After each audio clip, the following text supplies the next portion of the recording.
Hello दोस्तों, आप सबका स्वागत है हिस्ट्रोलॉजी में। आज हम बात कर रहे हैं वराह मिहिर जी के बारे में कि इन्होंने भारत में अपना क्या योगदान दिया। तो अगर आप हमारे चैनल पर नए हैं तो प्लीज़ हमारे चैनल को लाइक शेयर सब्सक्राइब करें। और चलिए बात करते हैं। इनका पूरा नाम जो था वो वराह मिहिर था। इनका नाम के आगे ये वराह की उपाधि लगाई गई है जो इन्हें दी थी विक्रमादित्य, जो कि मगध देश का सर्वोच्च सम्मान इन्हें प्रदान किया गया था। इनका जो जन्म हुआ था वो 499 ईस्वी में हुआ था। और इनकी और कहाँ पर हुआ था? कपीथा गांव में, और ये उज्जैन में हुआ था इनका जन्म। इनकी मृत्यु जो हुई थी वो 587 ईस्वी में हुई थी। उनके पिता का नाम जो था वो आदित्य दास था। और इनकी एक संतान थी जिसे पृथुयशा के नाम से जाना जाता है। इनकी मुख्य रचनाएं थी बृहजातक, बृहत संहिता और पंचसिद्धिका। इन्हें महाराज विक्रमादित्य ने मिहिर को मगध देश का सर्वोच्च सम्मान वराह प्रदान किया था। इनके बारे में विशेष क्या है कि वराह मिहिर की मुलाकात आर्यभट्ट के साथ हुई। इस मुलाकात का यह प्रभाव पड़ा कि वे आजीवन खगोल शास्त्री बने रहे। आर्यभट्ट जो है वराह मिहिर के गुरु थे, ऐसा भी उल्लेख मिलता है कि और इनकी अन्य जानकारी के बारे में बात करें तो ये भविष्य शास्त्र और खगोल विद्या में उनके द्वारा किए गए योगदान के कारण राजा विक्रमादित्य द्वितीय ने वराह मिहिर को अपने दरबार के 9 रत्नों में स्थान दिया था। ईसा की 5वीं-6वीं शताब्दी के भारतीय गणितज्ञ और खगोल शास्त्री थे।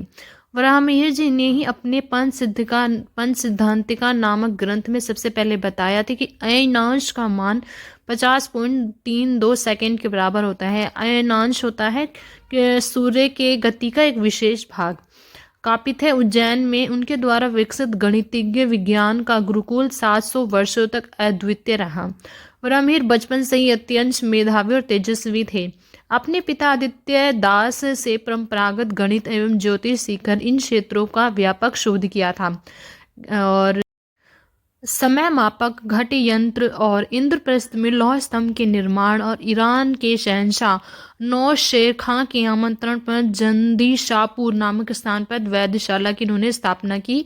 उनके कार्यों की एक झलक यहाँ देखने को मिलती है। अब हम वराह मिहिर जी के जीवन परिचय के बारे में बात करते हैं। वराह मिहिर जी का जो जन्म है वह उज्जैन के समीप कपीथा गांव में एक ब्राह्मण परिवार में हुआ था।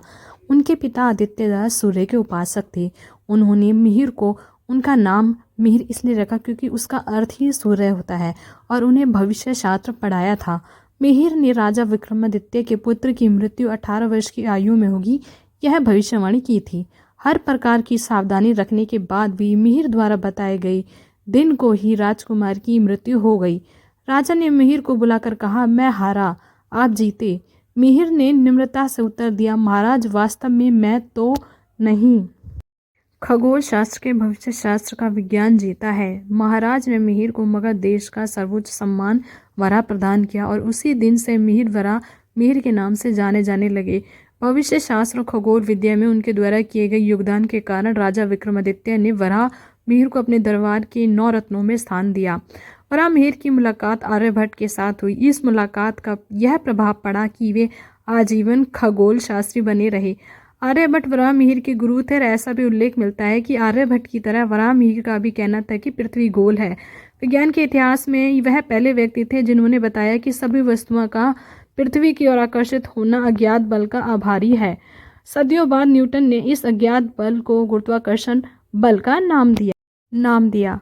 आप हमें कमेंट करके बताइए आपको हमारी ये वीडियो कैसी लगी। हमारी वीडियो देखने के लिए बहुत बहुत शुक्रिया।